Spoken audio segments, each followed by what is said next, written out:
অসংগঠিত শ্রমিকদের সরকারি প্রকল্পের আওতায় আনছে ই-শ্রম কার্ড। স্বাধীনতার ৭৫ বছরের অসংগঠিত শ্রমিকদের আশার আলো দেখাচ্ছে ভারত সরকার ই-শ্রম কার্ড। এটি এমন একটি প্রকল্প যেখানে দেশের প্রতিটি অসংগঠিত শ্রমিকরা নিজেদের নাম নথিভুক্ত করতে পারবেন। প্রায় ২০ কোটি কর্মীর নাম ইতিমধ্যেই এই পোর্টালে অন্তর্ভুক্ত করা হয়েছে, যেখানে ১৬ থেকে ৫৬ বছরের বয়সসীমা তাদের নাম নথিভুক্ত করতে পারবেন। এই ই-শ্রম পোর্টালটি ২০২১ সালের সেপ্টেম্বরে শুরু হয়েছিল, যেখানে শ্রমিকদের ডেটা, পরিচয়পত্র, অন্যান্য ডেটা সঞ্চয় থাকবে, যাতে শ্রমিকরা সরকারের বিভিন্ন প্রকল্পের সুবিধা পায়।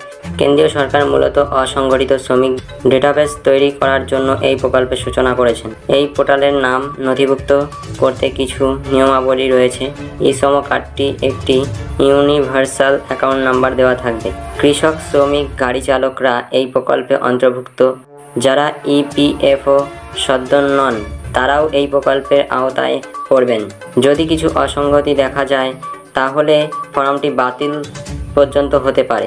ডেটা ভুল দিলে জালিয়াতির অভিযোগ উঠতে পারে। সেক্ষেত্রে ই-শ্রম কার্ডটি সেই ব্যক্তি পাবেন না। ই-শ্রম কার্ডের ১৮ থেকে ৪০ বছর বয়সের নারী পুরুষ সকলেই প্রধানমন্ত্রী পেনশন যোজনার মাধ্যমে ৬০ বছর পরে মাসে ৩,০০০ টাকা পেনশন নিতে পারবেন।